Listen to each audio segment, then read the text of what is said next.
Yuk, geser pindah sana. Iya.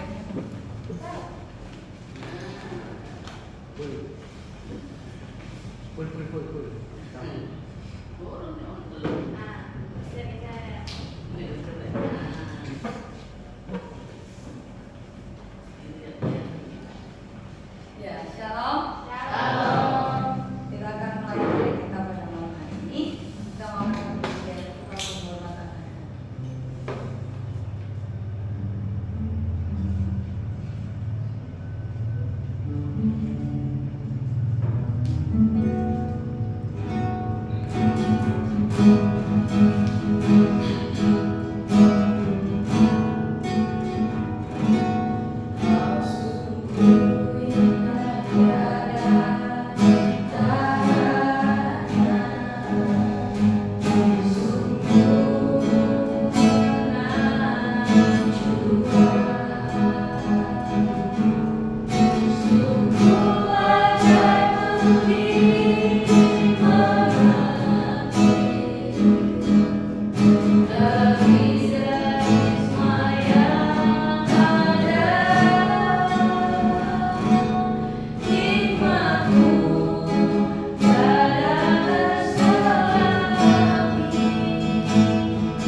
Kasih Allah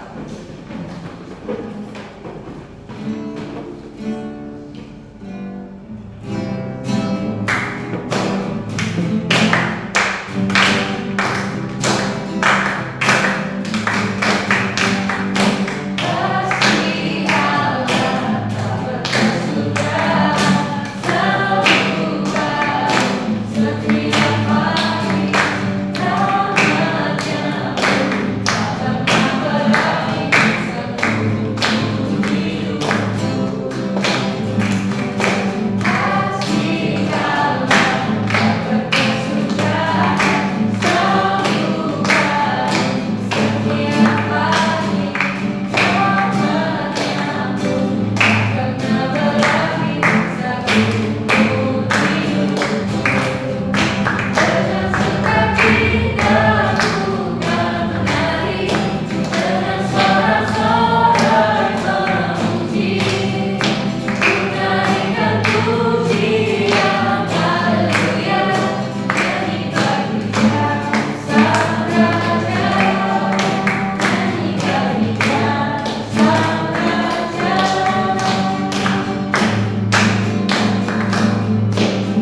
dulu ya kalau ya mengucap syukur sama Tuhan kalau dua minggu terakhir ini lumayan sibuk karena ngurus buat video angkatan, foto angkatan juga, dan puji nama Tuhan kalau 1 minggu ini ternyata setelah saya lihat ya juga full dari pagi sampai malam, maksudnya itu kayak dari pagi sekolah sampai sore, malamnya masih lanjut, di sore sampai malam masih lanjut.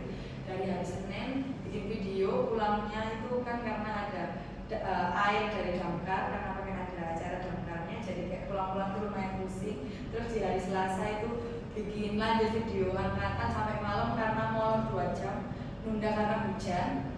Terus hari Rabu ibadah kelompok, terus hari Kamis masih lanjut latihan paski, latihan rutin. Hari Jumat ini kemarin rekoleksi sampai selesai acara jam 8, terus lanjut masih kan masih ada cuci jam 8, mungkin sampai rumah jam setengah 9-an. Nah di rekoleksi itu puji nama Tuhan kalau sempat jatuh ya.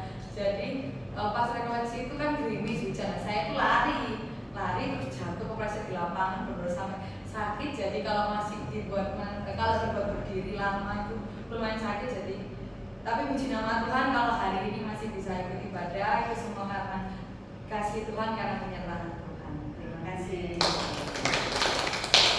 Silakan yang mau menyambung, Farel. Perkenalan. Silakan.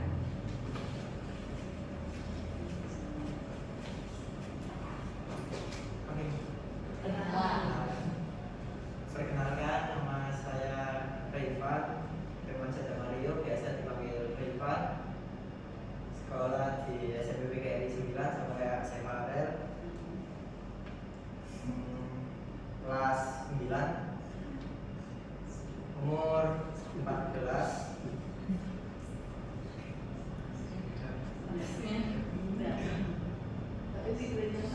Apa? Di YHS Kauriban. Oh iya. Oke.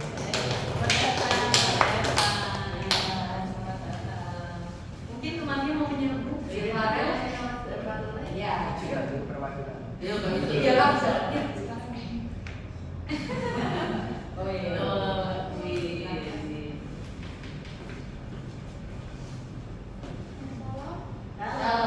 2 minggu itu kan habis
puji Tuhan itu bisa masnya. Aslinya semua fotokopi bisa, cuman selesainya katanya itu pagi jam 9 kan nggak bisa, nggak boleh keluar sekolah.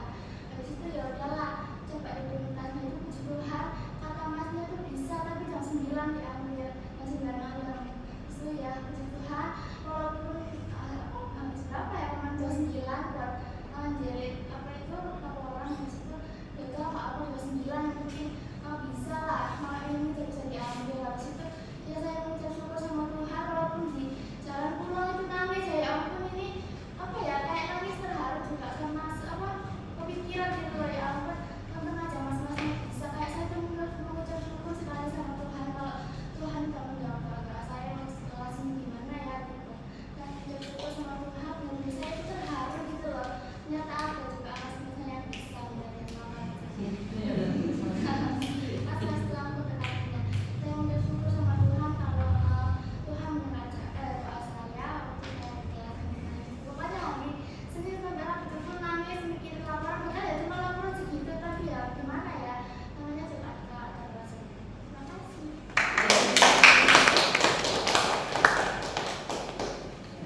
Terima kasih atas kesaksiannya Bu. Masih ada yang mau nyanyi? Terus, Rita? Paman dong? Paman. Terus nih?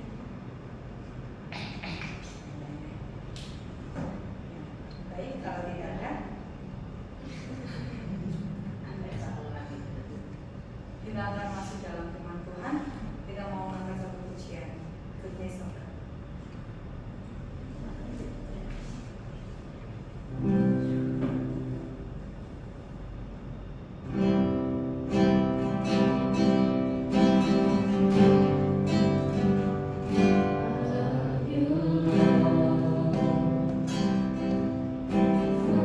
Mercy never fails me.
Yesus sudah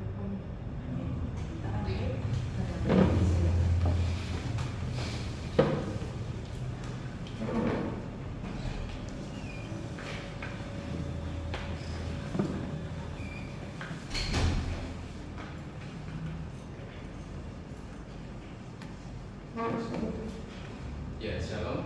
Halo. Puji nama Tuhan. Kita hari ini boleh sama-sama belajar. Hari ini tanggal berapa? 14 Februari. Ya, saya dikenal dengan apa? Hari Sabtu. Ya, hari Sabtu. Nah, saya teringat lagu yang kedua tadi tentang yang bahwa Tuhan sudah melepaskan kita dari maut. Pertanyaan saya mulai dengan siapakah yang di sini sudah mengalami keajaiban?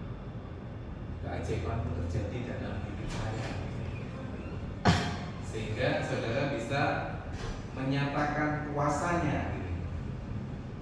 Kira-kira menurut adik-adik, peristiwa keajaiban yang terjadi dalam hidup saudara kira-kira apa? Kalau di dalam lagu itu kelihatan, kira-kira apa? Dilepaskan dari maut karena goodness of God, ya. Karena kebaikan Tuhan, aku mau bernyanyi karena kasihnya yang begitu besar. Setuju ya? Jadi kasih Tuhan kepada dunia itu begitu besar. Tapi kalau dunia tidak mengasihi Tuhan, Tuhan tetap kasih nggak? Ya, grup A, grup B dan C. Ya, saya tanya grup B ya, tengah. Kalau dunia tidak mengasihi Tuhan, apakah kasih Tuhan itu tetap diberikan?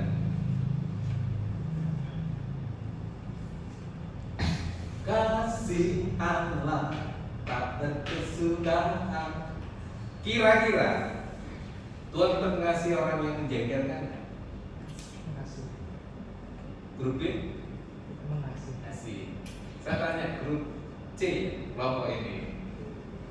Kalau lu itu buat dosa doang, ya, Tuhan tetap kasih nggak?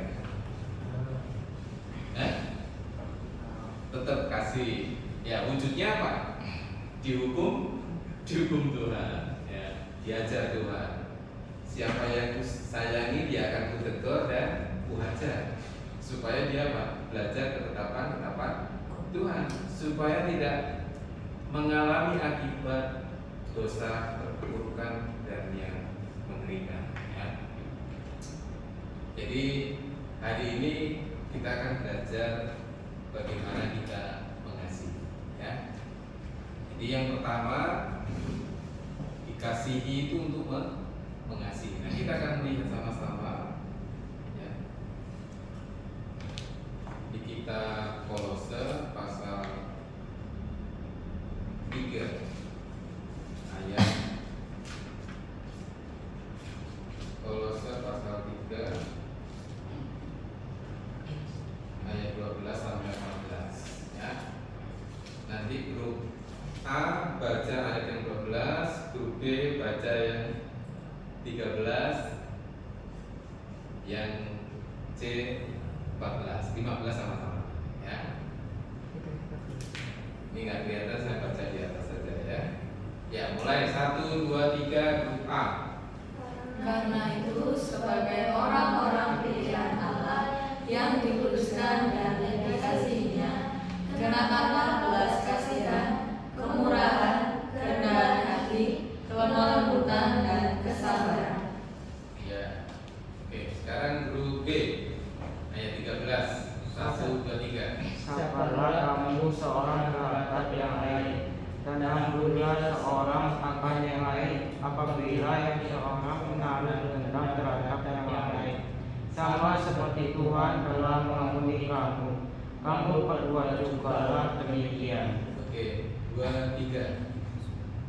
Dan di atas semuanya itu kenakanlah kasih sebagai pengikat yang mempersatukan dan menyempurnakan. Ya, 15 sama-sama.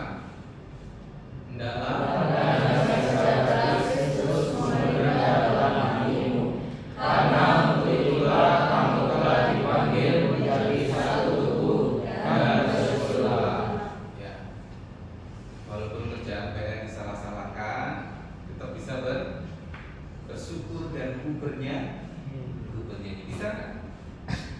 Nah, jadi yang pertama kita akan belajar tentang alasan kenapa kita harus mengasihi. Ya, tolong kembali ke ayat yang ke-12. Jadi ada dua alasan kenapa kita harus mengasihi sesama dan Tuhan. Ya. Jadi kalau kita mengenal hukum kasih itu, kalau hukum Taurat ada berapa? Sedoso, ya. Sedoso itu pinter 10. Ya, ada 10. Ya. Jadi kemudian dari 10 itu di Perjanjian Baru disingkat menjadi 2 kalimat. Ya. Matius 22 ayat 37 38. Bunyinya apa? Kasihlah Tuhan Allahmu dengan segenap hatimu dan jiwamu, dan kasihlah sesamamu seperti dirimu sendiri. Kemudian sekolah minggu menyimpulkan menjadi satu kata. Kira-kira apa? Kalau dulu kan dijabarkan dari 10 Taurat itu menjadi rincian detailnya itu sampai 613. Disingkat lagi jadi 2, sekarang jadi satu kata apa? KASIH, apa? Kasih. Ya. Di hari kasih sayang ini kita mau belajar alasan kenapa kita Tuhan harus mengasihi. Yang pertama, karena kita sebagai orang-orang pilihan Allah. Nah, saudara dipilih Allah itu karena apa? Cakep, ganteng, benar, saleh, rupawan, mengasihi Tuhan, atau gosok. Ya, istilah saya gosok, enggak sangat menyakiti Tuhan, musuhnya Tuhan. Pilih yang pertama, yang kedua. Halo, coba lihat di Roma pasal 5 ya. Kita melancong ke Roma.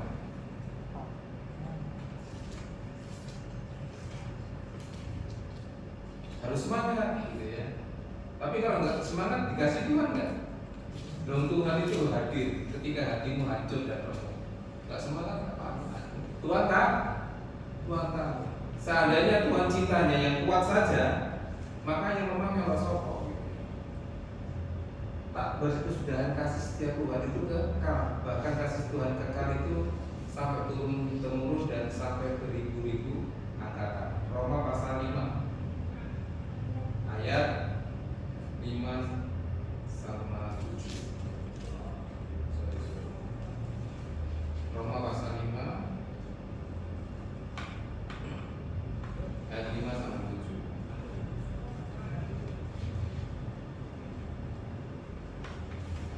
Oke ya, tolong nanti langsung ke ayat yang ke-8. Dan pengharapan kita tidak mengecewakan, karena kasih Allah telah dicurahkan di dalam hati kita oleh Roh Kudus yang telah dikaruniakan kepada kita. Stop di sini dulu. Ya. Kasih Allah telah dicurahkan di dalam hati kita oleh Roh yang telah dikaruniakan. Jadi kasih karunia itu diberikan kepada orang yang tidak layak.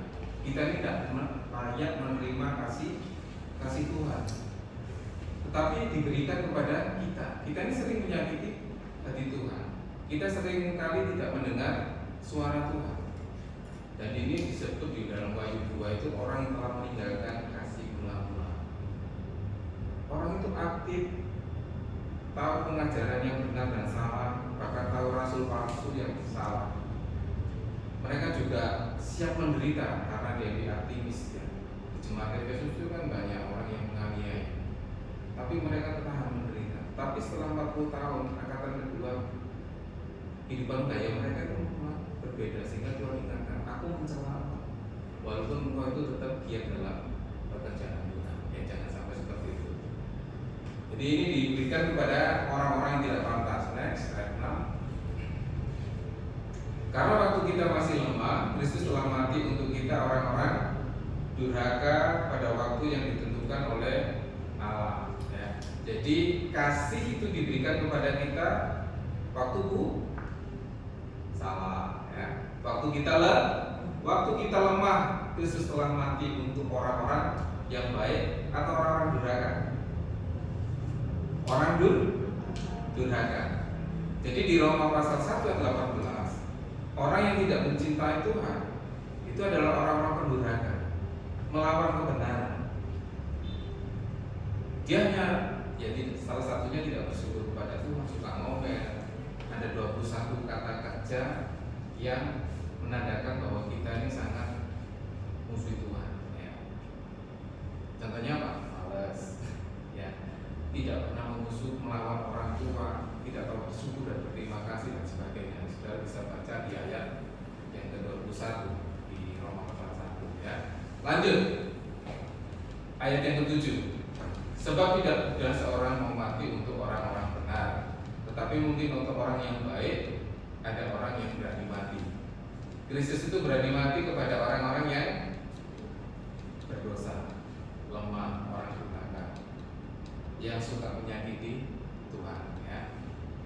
Jadi kita ini orang-orang pilihan Allah yang dipilih Tuhan bukan berdasarkan kebaikan kita. Ulangan pasal 6 itu sama. Coba lanjut lagi yang 8. Akan tetapi Allah menunjukkan kasih-Nya kepada kita oleh karena Kristus telah mati untuk kita ketika kita masih baik, benar, taat. Ketika waktu apa? Berdosa. Itulah kasih Tuhan yang besar. Jadi kasih Tuhan itu tidak terpatahkan. Atau kalau Roma pasal 8 itu tidak ada yang bisa memisahkan kita daripada kasih Allah. Sekalipun engkau jungkel disio-sio sama gurumu, kasih PR tugas banyak. Jadi itu respon kita kepada keadaan sesuatu yang sulit. Jadi yang pertama, kenapa kita sih harus mengasihi? Kita ini pilihan Allah. Jadi harus ada tanda sesuatu yang beda, harus memancarkan sesuatu yang mulia. Itu berarti mencerminkan kehidupan kita orang-orang yang dipilih oleh Tuhan. Kalau kita kembali lagi kepada Kolose tadi, itu adalah citra kita sebagai manusia baru, ya. Tuhan berikan hati yang taat, hati yang baru untuk mengasihi Tuhan dan sesama. Lah wujud dari mengasihi Tuhan itu apa? Ya, mengasihi kepada orang-orang yang mungkin sangat tidak layak untuk diampuni misalnya. Nah, yang kedua, alasan kita mengampuni karena kita melihat kasih Tuhan. Coba ini lagi yang 9. Ketika kita masih berdosa, lebih-lebih karena kita sekarang telah dibenarkan oleh darah-Nya, kita pasti akan diselamatkan dari murka Allah. 10. Sebab jikalau kita ketika masih seteru diperdamaikan dengan Allah oleh kematian anaknya, lebih-lebih kita yang sekarang telah diperdamaikan pasti akan diselamatkan oleh hidupnya. Jadi ini alasan kenapa kita harus mengasihi, ya. Jadi keselamatan Tuhan sudah berikan karena Tuhan tidak pernah menuntut apa yang tidak kita punya untuk kita berikan. Tetapi kasih itu diberikan supaya bisa disalurkan kasih itu. Yang kedua, alasannya karena perjalanan kita bersama Allah, ya. Dengan referensi ini, maka kita akan diberikan kemampuan membayangkan bahwa iya, Tuhan sudah melepaskan saya dari maut. Kalau cuma disakiti saja, ya aminilah, ya, pengalaman bersama Tuhan.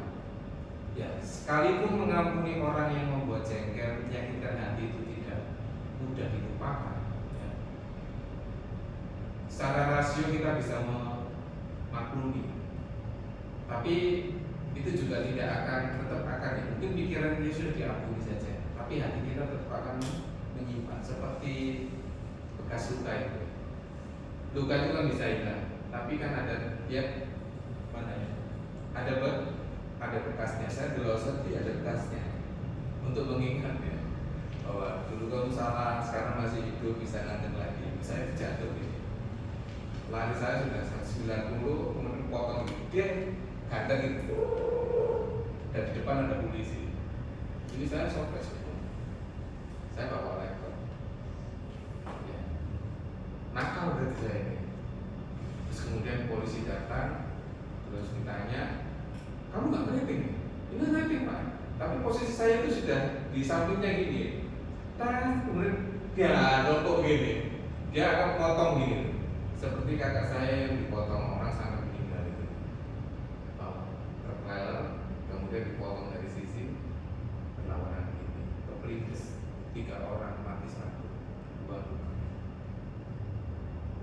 Ya begini banyak yang harus mediasi perdamaian dari pihak keluarga meninggal. Seorang ibu, makanya kita perlu hati. Kalau sekarang kita bisa hidup itu karena kasih karunia-Nya Tuhan kepada kita orang yang berdosa dan orang yang lemah.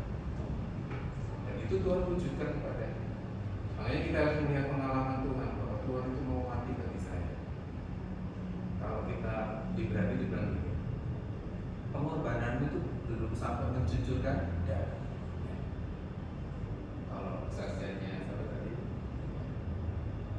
pekerjaan susah lah, nggak punya laptop dan sebagainya, masih belum mencucurkan darah. Dalam perjalanan ingatlah perjuangan yang dilakukan oleh Tuhan. Di pasal 12 jangan putus asa dan menjadi lemah, karena pengorbanan Kristus sudah membebaskan kita. Dan yang menariknya adalah sekarang telah diperdamaikan dan pasti akan diselamatkan oleh hidup Tuhan. Ya. Jadi ini yang membuat alasan kita tetap harus bisa mengasihi dengan semangat, dengan sukacita, dengan gairah. Ya karena Tuhan itu mati-matian benar gitu ya, mengampuni saudara dan saya. Nah sekarang yang kedua, wujud kasih ya, yang kita berikan kepada orang-orang yang kita balik lagi kepada Kolose pasal 3. Kolose pasal 3 ayat yang ke-12. Jadi yang pertama tadi alasan mengasihi karena ini orang-orang pilihan Allah berdasarkan kasih karunia-Nya. Yang kedua karena pengalaman kita berjalan bersama Tuhan. Penyertaan Tuhan itu kalau kesaksiannya Sesa itu kan nggak jamin gitu ya, anak Tuhan itu nggak jatuh gitu. Dan Tuhan mestinya menyertai selamat aman kencang gitu ya. Enggak. Ketika Tuhan menyertai itu tidak menjamin umatnya itu tanpa masalah. Tipe. Tapi kalau tipe pun Tuhan jadi tidak sampai tergeletak. Nah, sekarang wujud kasihnya. Di ayat yang 12b. Karena sebagai orang-orang pilihan Allah yang dikuduskan dan dikasihinya, ya. Ini yang pertama adalah kenakanlah apa? Belas kasihan. Apa bedanya belas kasihan dan kasihan? Sakno ya, itu cuma melihat saja tapi tanpa merasakan orang yang mengalami duka. Ya. Tapi kalau belas kasihan ini adalah apa yang Tuhan sudah berikan kepada kita, maka kita akan berbelas kasih kepada orang. Misalnya apa? Orang tua itu sibuk, capek, lelah, anak itu terkombok mijeti gitu ya. Macet teko ngomong gitu ya. Susah nggak? Belas kasihan, kamu sudah capek kuliah mulai pagi sampai sore, pulang suruh nyapu mana? Mama ini nggak ngerti aku capek kan? Lo belum mencucurkan darah saja kan? Suruh bersihin nggak mau. Nah kita itu harus rela punya belas kasihan. Orang tua juga capek, tapi kita belajar juga mewujudkan kasih. Ya. Wujud pertama adalah belas kasihan, kemudian kemurahan. Nah kemurahan itu adalah benar dan baik. Terjemahan yang baik itu adalah, saya tahu kalau Excel ini berkemurahan, buktinya apa? Dia melakukan kemurahan itu identik dengan melakukan kebaikan. Ya. Kalau nggak baik dia belum disebut, belum bisa mewujudkan namanya kemurahan. Kalau cerita orang Samaria yang murah hati itu waktu dia bermurah hati melakukan kebaikan, lihat statusnya enggak? Kamu statusnya sudah pernah menolak cinta saya, ngapain saya akan nolong kamu? Ya? Apalagi kamu dulu pernah utang sama saya, nggak balikin. Ketika kita mau nolong, masih ingat-ingat salahnya orang itu, akan kita tetap melakukan kebaikan. Kalau kita ingat orang itu, pasti kita tidak akan melakukan kemurahan dan kebaikan. Tapi kalau ingat pengorbanan Kristus yang telah mati, perjalanan kita bersama Tuhan menyadari itu. Oh iya, Tuhan selalu ampuni dan lupakan yang susah. Kesusahan kita sudah ditanggung semuanya. Ya. Tuhan diolok, diejek itu karena kejahatan kita. Kita ini orang-orang yang durhaka, yang mestinya mendapat murkaan. Tetapi Tuhan ambil alih dengan diamat. Ya. Maka wujud kasih yang ketiga adalah kerendahan hati. Kita tidak boleh sombong. Tapi ada juga kerendahan hati yang menutupi kesombongannya. Orang-orang berkurang hati padahal dia ini sombong, biar saja ya. Nah, kerendahan hati ini tidak menganggap dirinya ya. Seperti Kristus dalam Filipi pasal 2. Dia itu Allah, dia raja, tapi dia mau jadi yang hamba. Kalau hamba di kawan-kawan itu belum kan? Harus mau ya, hamba ya.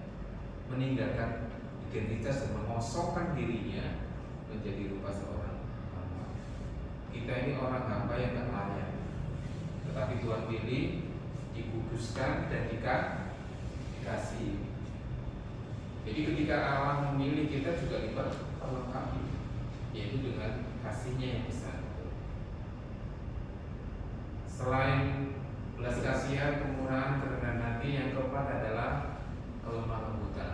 Ya. Kelemah lembutan itu juga bukan gini, tetapi dia lebih berani menyampaikan teguran misalnya. Ya. Seperti Tuhan Yesus itu kan juga lemah lembut. Tapi di Matius 11 ayat 29 katakan, marilah kepadaku hai kamu yang bertindak semua. Belajar kepadaku karena aku ini lemah lembut. Ya. Tapi Tuhan Yesus marah di bait suci ketika rumah bait Allah itu dikotori dengan transaksi jual beli. Ya. Ibadah baru buat transaksi. Benar atau salah? Kamu datang ini untuk diberkati atau untuk menyembah Tuhan? Siapa yang sini datang kepada Tuhan beribadah, tapi tujuannya supaya diberkati? Ada?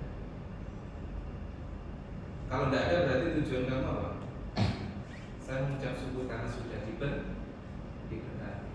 Itu pola pikir yang baru, paradigma yang baru. Sebagai manusia baru, maka kita punya hati yang ingin menyenangkan Tuhan ya, dengan melakukan kebaikan. Kelemah lembutan, dan yang terakhir kelima itu kesabaran. Nah, semua 5 sifat kata kerja ini harus ada pada personal, ya, personal kita. Dan yang terakhir ayat yang ke-13. Nah, sabarlah kamu seorang terhadap yang lain, dan ampunilah seorang akan yang lain apabila seorang menaruh dendam terhadap yang lain. Sama seperti Tuhan telah mengampuni kamu, kamu berbuat juga demikian. Yang pertama adalah ini tambahannya. Jadi sabarlah, dan yang terakhir itu adalah ampuni. 2 tambahan ini wujud kasih. Sabar itu berkaitan dengan satu adalah keadaan dan kedua adalah kepada orang. Ya. Mau menunggu keadaan apapun kita dengan sabar. Ya. Sabar menanti. Nantikanlah Tuhan. Tuhan itu Allah kekal. Nantikanlah Tuhan yang akan memberi engkau kekuatan dan semangat yang baru, seperti Raja Wahyu yang ditulis dalam Yesaya 40 dan ayat 41. Ya. Jadi ini membuat kita semangat bahwa sabarlah kamu seorang terhadap yang lain. Nah, kemudian yang kedua, kesabaran ini ditujukan kepada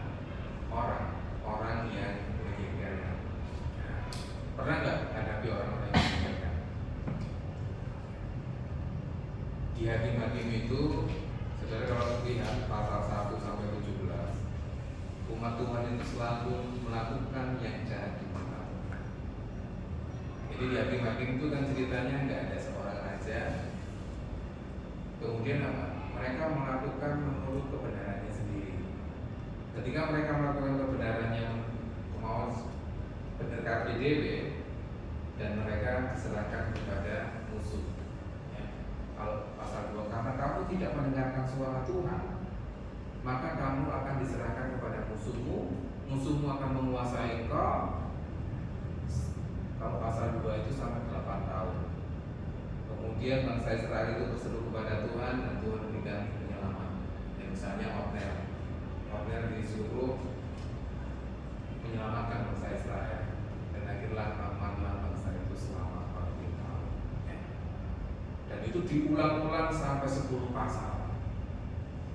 Ketika ada hakim, nah tapi kalau sudah merasa aman, kadang-kadang mereka melakukan dosa lagi.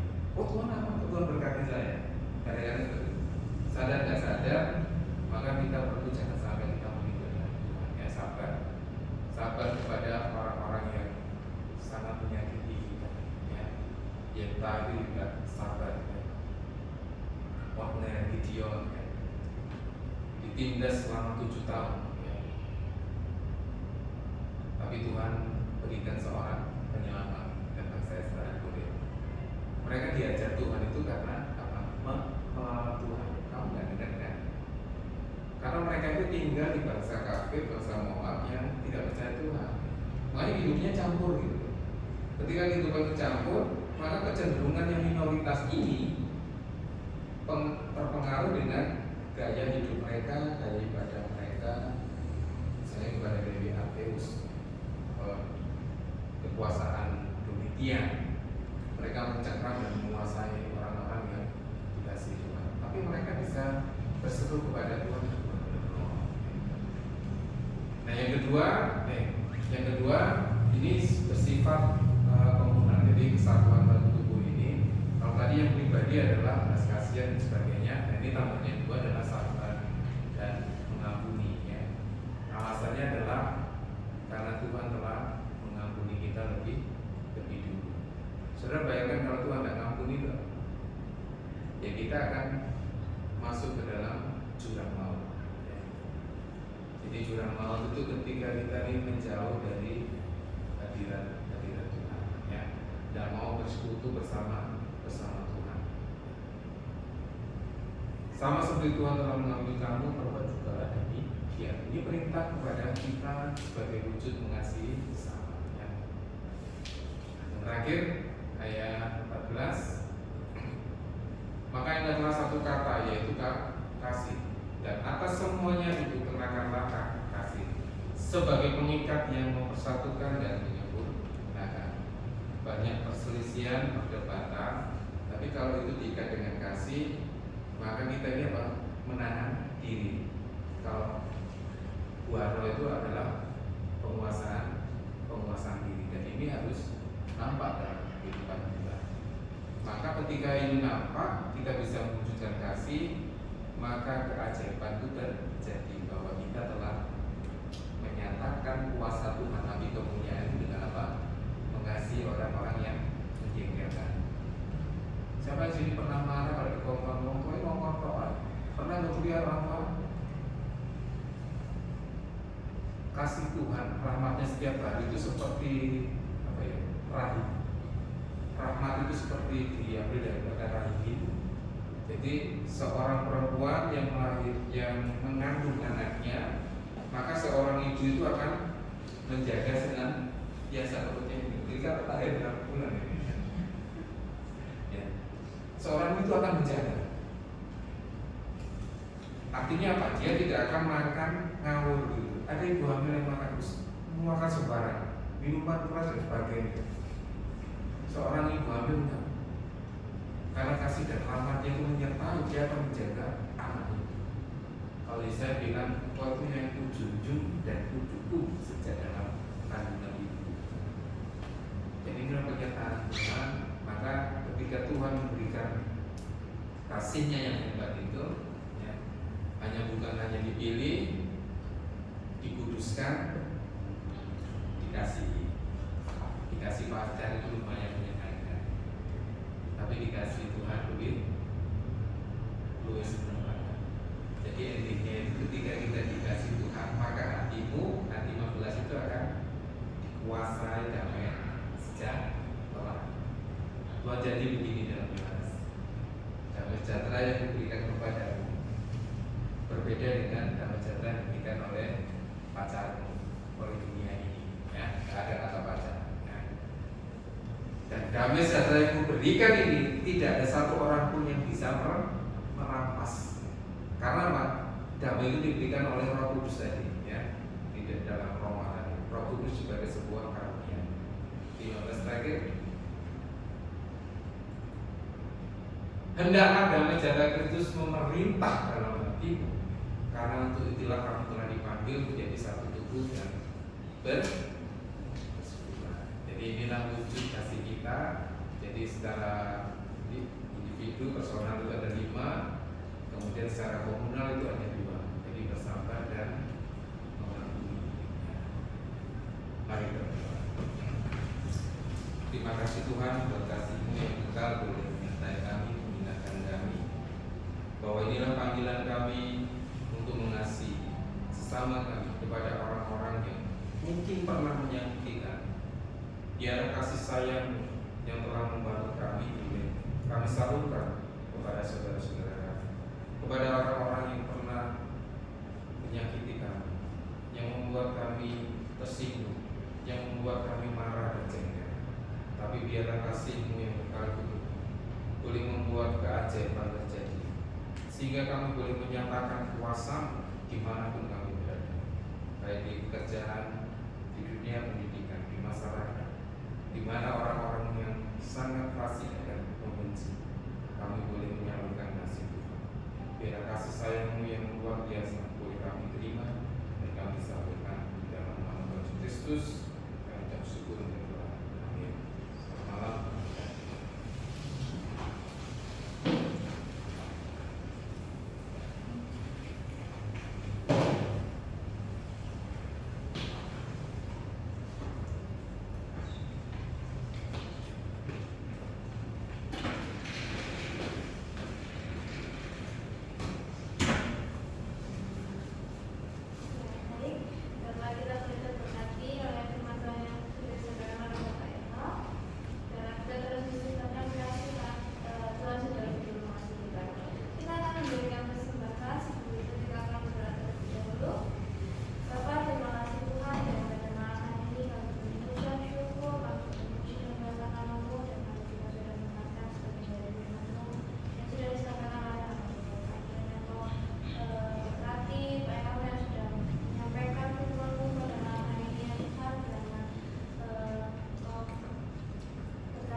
Oh iya, jangan lupa ikut retret tanggal 27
mengunjungi kami semua Tuhan, terkhusus pada malam hari ini pada Yud.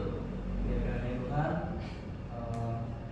saat ini kami sudah berdoa untuk bangsa dan negara kami, biar kami berkati menyertai Tuhan untuk bungkus oleh masa depanmu ya Bapak. Kami berdoa untuk pemimpin-pemimpin yang ada di pusat maupun daerah. Kami berdoa biar kiranya Tuhan mereka hikmat kebijaksanaan Tuhan yang sudah supaya Tuhan bekerjaan Tuhan yang baik. Saat ini kami berdoa untuk kebijaksanaan Tuhan ini, biar kiranya apapun program yang dijalankan maupun sudah direncanakan yang akan dilaksanakan, kami berdoa biar kiranya Tuhan yang campur tangan, biar kiranya Tuhan yang menyertai, supaya apapun yang dilakukan saat ini berkenan Tuhan. Berkati Tuhan dari pelayannya maupun juga semangatnya, semuanya yang terlibat dalam gereja ini. Kami berdoa untuk teman-teman kami, biar kiranya pimpin serta Tuhan dalam hidupnya, dalam perjalanannya Tuhan, dalam studinya, keluarganya, dan juga teman-temannya. Serta kami juga berdoa untuk teman-teman yang mengalami kelemahan tubuh maupun kelemahan iman, biar kiranya Tuhan yang jamah satu persatu, biar kiranya kami berindu Tuhan untuk hadir dan juga mengenal nama tempat ini Tuhan untuk mencari wajah-Mu ya Bapa. Kami berdoa dalam nama Yesus, kami serahkan semua dalam nama-Mu. Haleluya. Bapak dalam surga, terima kasih dari awal sampai akhir Tuhan sertai tempat yang Tuhan terus dalam tenang hati kami, diam dan bila sebelum kami akan meninggalkan tempat ini, kami mau ke hati dan buka tangan kami untuk menerima berkat daripada kiranya damai sejahtera, sukacita, kekuatan untuk menjadi pelaku firman Tuhan, kesehatan, hikmat, akal budi, kepandaian, kecerdasan, berlimpahkan ke setiap anak-anaknya yang setia kepadanya. Takut takut. Biarlah berkat yang berasal dari surga, pujilah kepada Allah Bapa, Putra, Roh Kudus, turun atas kita semuanya hari ini sampai Tuhan Yesus selesai dunia. Mari yang percaya sama-sama katakan. Bapa